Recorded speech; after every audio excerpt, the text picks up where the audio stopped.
Sextou! E o programa de hoje está especial. E se você acompanhou o programa de ontem, terá uma experiência ainda mais completa dessa viagem que embarcamos com a CIA do Cafundó.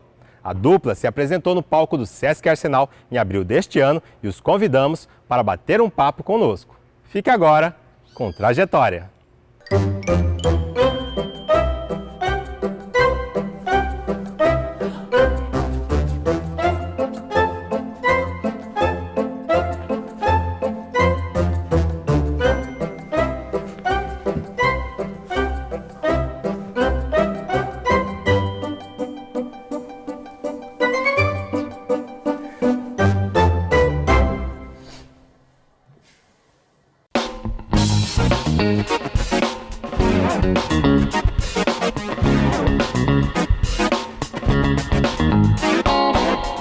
Olá, meu nome é Edivaldo. Quer começar? Vai. Posso começar? Quer que eu comece? Pode ser. Você me copia. Ele quer me Eu colar copio ele, depois. vai. Podes? Laquete. Olá, eu sou o Jonathan Pontes, sou natural do Rio de Janeiro e comecei essa história com ser artista através de oficinas que inicialmente o meu interesse principal era por acrobacias. Lá no Rio de Janeiro eu vim fazendo diversas oficinas até ser arrebatado, né, pelo que eu chamo do bichinho do circo, que leva a gente para um lugar da ludicidade e das possibilidades. E naquele momento eu era biólogo, né? Ainda sou biólogo, mas cumpria com a função de biólogo e fiz essa curva acentuada na vida para me entregar às artes circenses, né? Mais especificamente. E a partir daí eu entrei num processo de descobertas muito grande, né? Tanto física quanto descobertas internas, assim, do meu eu, né? E isso me despertou para um lugar que até hoje eu nem lembro para onde voltar, assim, porque é um mar de possibilidades, como eu havia dito. E só que como tudo na vida não fica só na emoção, eu em algum momento fui despertado assim a profissionalizar esse contexto e fui até a Escola Nacional de Circo, que naquele momento era uma possibilidade próxima, né, para a profissionalização das artes circenses, lá no Rio de Janeiro, e fiz a prova, todo o processo de seleção, até entrar na escola, né, e a partir daí minha vida mudou completamente, porque eu comecei a perceber a arte circense como um vetor, né, de possibilidade de trabalho e de despertar outras pessoas através disso. E foi lá que eu conheci esse rapaz aqui do meu lado, Edivaldo, que agora vai se apresentar. Olá, eu sou Edivaldo Silveira, sou natural de Rondonópolis, aqui do Mato Grosso. E eu conheci os caminhos do circo foi durante a minha faculdade, eu fiz uma faculdade de exatas, não tinha nada a ver com o circo, mas a partir daí fui despertando a curiosidade, o interesse pelos malabares e até me mudar para o Rio de Janeiro, onde eu tive a oportunidade de conhecer um pouco melhor da acrobacias de solo e até descobrir a Escola Nacional de Circo. Fiz uma prova para seleção, para o curso técnico da Escola Nacional de Circo e quando eu fui aprovado eu tive que fazer minha escolha e a partir dali larguei a minha profissão até então e fui partir para a área das artes circenses. E lá mesmo fui descobrindo como partir do hobby do circo para a profissionalização, né? E desde então estou aí na caminhada. Lá na Escola Nacional de Circo, a gente, dentro de toda a grade curricular que a escola oferece, né, a gente passa por diversas dinâmicas das atividades circenses, tipo nos eixos de acrobacia aérea, equilíbrios, né, malabares, palhaçaria também, dentro das nossas possibilidades. A gente foi descobrindo, né, dentro dessas desses meandros assim das técnicas circenses, atividades que a gente ia se identificando. E nesse meio tempo a gente conheceu até então o nosso grande mestre, né, de técnica, que é o Pirajá Bastos, da família Azevedo, a família tradicional de circo, que foi a pessoa que doou um pouco do amor, né, que o artista circense sente por essa arte, que é uma atividade muito difícil de estabelecer um mercado, de estabelecer fontes, né, estruturadas de renda, mas que com esse amor, com essa doação que a gente recebeu de uma pessoa que nasceu e viveu debaixo de uma lona de circo, é o que dá força, garra para a gente manter a continuidade dentro dessa grande brincadeira, né? Que não é bem uma brincadeira, mas a gente se diverte muito. E lá a gente começou a fazer uma modalidade através do Pirajá que se chama dandes acrobático. O dandes acrobático é a técnica que a gente conseguiu, assim, de certa forma, despontar, se pode dizer assim, dentro da nossa companhia, né? Do Cafundó, que caracterizou um pouco do nosso trabalho, né? Que são as acrobacias cômicas e principalmente em duplas, né? Que pode ser em trio também, quarteto, quinteto, mas a grande característica dessa modalidade é usar um pouco da virtuose do circo para poder gerar comicidade, né? Trazer humanidade para os corpos circenses. Então a gente se identificou demais, até porque nós já éramos muito avançados assim para uma modalidade de técnica física, né? A gente começou eu com 25, Edivaldo com 27 anos. Então nós já tínhamos uma identificação natural pela dificuldade, pelo corpo que não executa tão bem. E o dandes ele traz um pouco dessa verdade. É bem verdade que, claro, para a gente conseguir fazer algo desconstruído, a gente precisa construir primeiro para depois fazer o caminho ao contrário. Só que despertar isso em nós deu uma vontade da gente construir para poder usar essas habilidades em forma de erros, em desacertos e superação também, afinal está dentro do universo do palhaço. Então o dantes foi o grande nó assim que amarrou a gente no circo. Mas daí, né, é como a gente disse, o bichinho do circo ele traz diversas outras possibilidades e através do convívio, das viagens, das pessoas que a gente foi conhecendo, foi entrando todas essas atmosferas que a gente vem criando hoje. Através do Malabares, através desse espetáculo do Combinando, a gente usou para trabalhar mais uma dramaturgia, respirar um pouco mais, embora não pareça, mas a gente tenta respirar um pouco mais, não apoiar-se tanto no virtuosismo, embora ele exista por ser o circo, mas a gente queria mostrar outras coisas dentro desse universo e, de alguma forma, comunicar também, né? A gente traz no Combinando essa ideia do trabalho, essa perda um pouco da sistematização das características individuais de cada um. E o palhaço, ele cria um indivíduo, né? A gente não precisa ser igual a ninguém, a gente tem nossas peculiaridades e, para além, né? Na palhaçaria, elas são o grande trunfo para você se sobressair. Não é ser igual, né? Buscar as suas diferenças para poder se sobressair. Então, isso pra gente é apaixonante. O Combinando traz um pouco disso, né? Dessa relação. Mas a ideia inicial não foi exatamente para o teatro. E aí o Ed vai contar um pouco mais dessa parte. A ideia do Combinando com o Cerrado é que nós, desde a nossa itinerância acompanhando o circo, adquirimos uma Kombi, nossa Kombi Home, que a gente vivia, morava dentro dela e queria trazer ela como um palco, né? Como nosso picadeiro. E dentro da Lei Aldir Blanc, que teve a possibilidade que a gente conseguiu aprovar um projeto que era a circulação, né? Levar nosso espetáculo de rua para as comunidades que não chegam tanto, né? Não chegam tantos trabalhos assim nas cidades do interior do Mato Grosso. E aí foi logo no início da pandemia.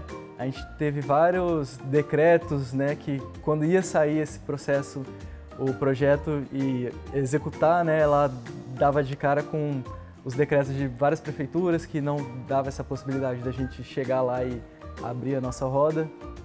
Então, a partir daí a gente tinha um prazo, né, de execução desse projeto que a gente ficou assim meio apertado e entendemos assim, pô, acho que é a nossa oportunidade de parar um pouco do que a gente aprendeu a fazer executando no circo, sem pensar muito, né? Seguir a técnica do início ao fim. E agora voltar para o teatro, respirar, conseguir trazer outros elementos nessa da palhaçaria. Então foi uma oportunidade que ou não, a pandemia nos trouxe, né? De trazer nossa forma de trabalhar para o teatro. Uma novidade pra gente. Sim. E não deixa de ser uma característica do circense, né? Que é uma arte que sempre está se moldando às situações, atravessando o tempo dentro das respostas, né, sociais ao que está acontecendo no momento. E a pandemia para o circo foi, não só para o circo, tanto todo o setor de entretenimento, cultura, foi muito difícil para a gente.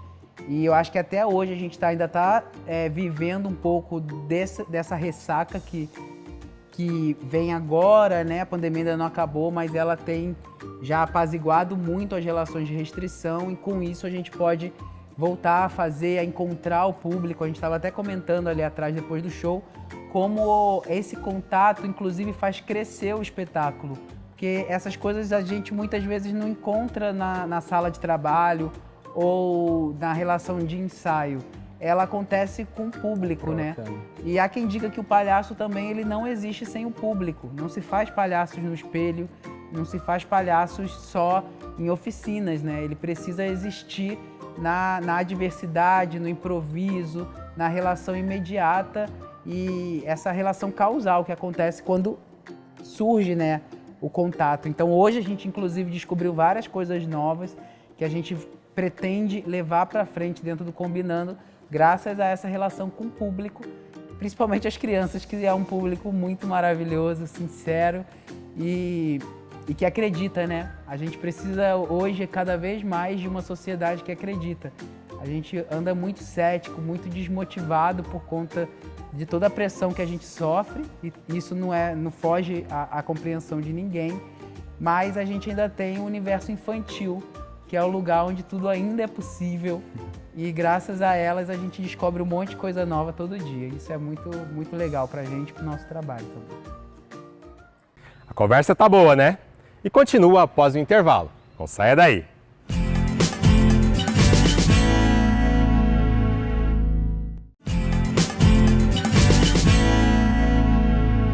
Estamos de volta e no programa de hoje estamos batendo um papo com uma dupla talentosíssima que roda o estado em uma Kombi super estilosa e fazem sorrir por onde passam. Eu tô falando da Cia do Cafundó. Continue acompanhando Trajetória. Bom, eu diria assim, né, numa proposta aí para a Secretaria de Educação, não, brincadeira, mas que a palhaçaria, sabe, assim como a educação ambiental, ela deveria estar, tipo, na base, assim, de toda a construção social. Eu não diria que as pessoas necessariamente devam colocar um nariz vermelho no rosto e sair por aí experimentando, embora não seria uma má ideia também. É uma experiência bem interessante, fica o convite. Mas eu diria que os preceitos que a palhaçaria aborda, eles são preceitos muito elementares para a nossa vida humana. A nossa vida humana ela depende de comunicação e principalmente de força de cooperação. Porque senão o nosso sistema para. Inclusive esse próprio sistema que a gente criou, ele não funciona sem uma força de cooperação. E a palhaçaria ela é a base, né, da palhaçaria, assim, no meu entendimento, ela é a cooperação. E a gente tem até um termo na palhaçaria que a gente chama que quem ganha é o jogo. Não existe um vencedor na palhaçaria. Se você está perdendo, e você está ganhando, porque o jogo está ganhando. Então, isso pra gente é um exercício na vida, porque isso faz com que a gente não interrompa no primeiro obstáculo, ou no primeiro não, ou em toda essa... Porque eu vejo hoje uma resposta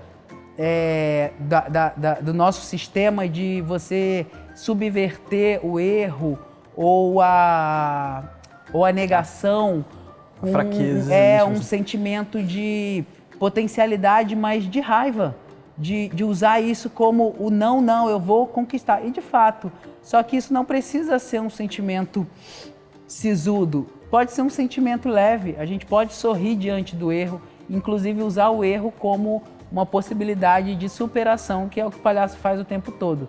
Então, nem sempre é bom, né? Quando a gente cria uma coisa, a gente quer que saia do jeito que a gente gostaria, isso é humano também, mas para a palhaçaria, quando existe o erro, é uma possibilidade de você subverter aquele momento, e isso é maravilhoso, né?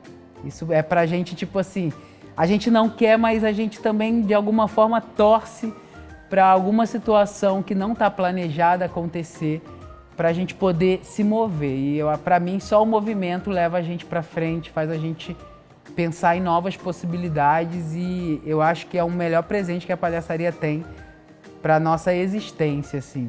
Pensar o novo, pensar os erros que a gente vê acontecendo a todo momento e já está assim saturante a relação de erro que a gente vem cometendo, e usar isso para subverter, né? Não para continuar esse processo até onde a gente vai chegar, gente.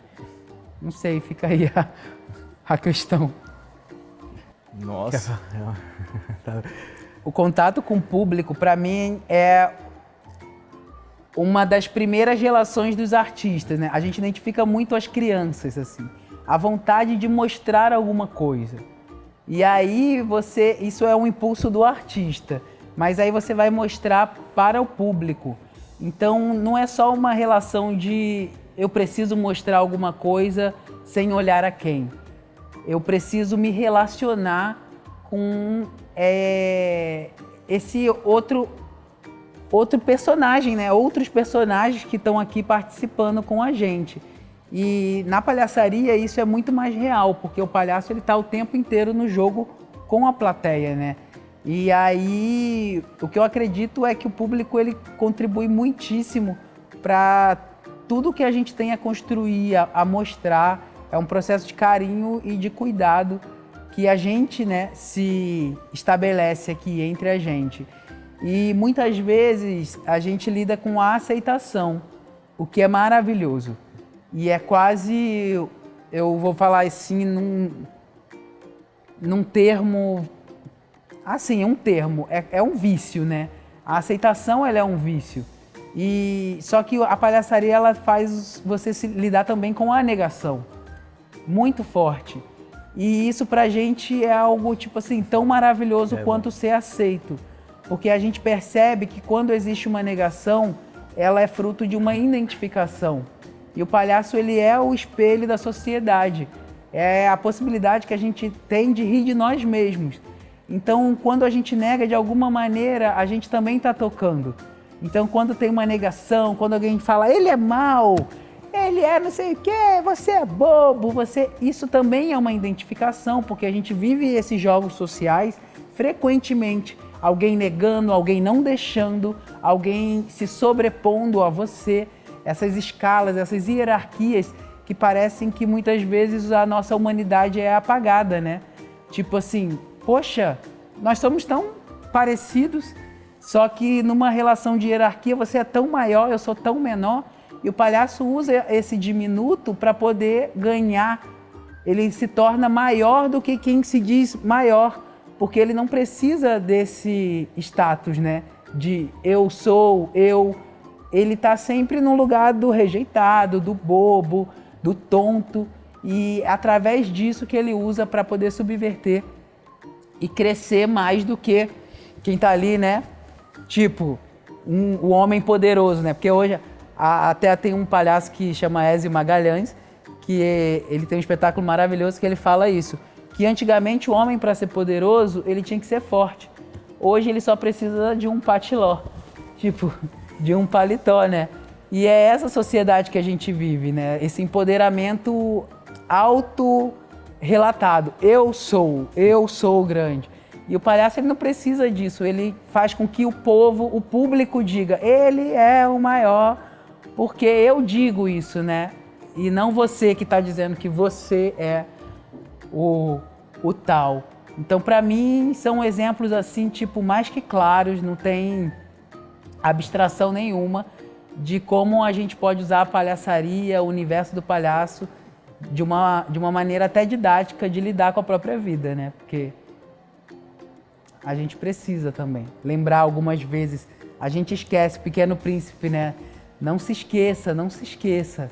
Segura ali, porque a infância acompanha a gente para todo sempre, até a hora que a gente deixar esse plano, esse espaço aqui. Gente, o Sesc salva, salva os artistas. Foi o Sesc, o de Rondonópolis mesmo, abriu as portas primeiro pra gente de receber e abrir a possibilidade de a gente usar o espaço do teatro, até ter essa troca com o público que é tão necessária. A gente viveu isso no momento desse projeto. A primeira gravação a gente fez sem o público, foi frustrante, a gente fez de novo com o público, foi uma outra resposta, assim, que a gente falou, uau, é isso, realmente. E só até então, assim, nos interiores, como Rondonópolis, nossa única possibilidade de usar o teatro é com o Sesc. E logo veio o Sesc de Cuiabá, que trouxe a gente, então, assim, o fomento parte principalmente para a área artística no Brasil, até onde a gente conhece, conseguiu permear, é através do Sesc, né? Vamos dizer que é o que funciona. É uma das coisas que a gente pensa assim, é uma válvula, né? Uma engrenagem cultural que você vê funcionando, sabe? Tem uma série de dificuldades natural que, né, o nosso setor abarca, mas você vê esse sistema do Sesc circulando, tipo, em vários lugares do Brasil, a possibilidade da gente circular também através dessa itinerância do Sesc, os projetos que o Sesc propõe, né, que são, para mim, tipo, criativos, legais, que chegam, né, até uma capilaridade da sociedade que não tem acesso ao teatro, que não tem... Muito Sesc, por exemplo, não tem o teatro, mas ele tem atividades culturais dentro daquela comunidade. Então, para mim, essa relação comunitária é fundamental. É o que a gente tenta fazer dentro da nossa pequenez diante, né, de toda essa... Mas com a ajuda do Sesc também, a gente consegue chegar a mais lugares e... Nossa, Sesc adota a gente, é o nossa hashtag. Tipo, porque pra gente é uma relação muito próspera, assim. A gente sente o nosso trabalho caminhar. Como ele disse, o Sesc Rondonópolis, a gente frequenta lá o Núcleo Sesc, que é um programa para os artistas utilizar os espaços, sabe? Utilizar essas caixas que estão ali, sabe? E muitas vezes elas não estão a semana inteira ocupadas. Então, como a gente pode fomentar? Porque eles entendem a importância que é pra gente. Por exemplo, essa corda, não sei se está pegando, mas pra gente colocar ela em qualquer outro lugar que não seja numa estrutura que comporte essa relação de peso, de segurança, é uma dificuldade. Então, por exemplo, a corda a gente só consegue ensaiar quando a gente vai no Sesc, no caso em Rondonópolis. E aí, fora isso, é alguma das coisas que, tipo, essa relação alimenta muito. E para mim o trabalho comunitário é o grande enlace, assim. O Sesc, tipo, ele tem muita sensibilidade de entender o que existia ali, até onde eu tô, não sei se eu tô falando besteira, mas é uma percepção individual, que ele consegue ter a sensibilidade de ver o que existia, como aqui o Sesc Arsenal. Você cruza as relações, né? Você entende que é um Sesc, mas você entende que é uma história que existia nesse lugar e que ela acontece até hoje. Então, para mim, isso é muito legal, assim, muito legal o que o Sesc faz. Em outros lugares do Brasil, a gente já teve a oportunidade também de frequentar o Sesc e é bem interessante. Fora as coisas de férias, as atividades, as aulas, enfim, ele fomenta muito na comunidade, isso é bacana demais. Parabéns, Sesc, parabéns pelo projeto aí que vocês estão implementando agora também, Conexão Cerrado, que é muito bacana, a gente está muito feliz e vai acompanhar nossos amigos que também estão na programação. A gente quer ver todo mundo participar.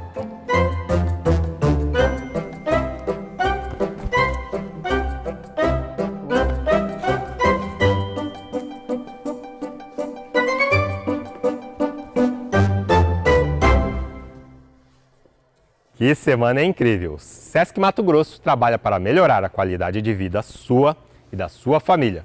Por isso, está em todos os lugares, na internet, na TV, empresas, ruas e, é claro, com as portas das nossas unidades sempre abertas para te receber. Confira nossa programação no site sescmatogrosso.com.br e venha ser feliz no Sesc. O programa de hoje chega ao fim e semana que vem tem mais. Tchau, tchau!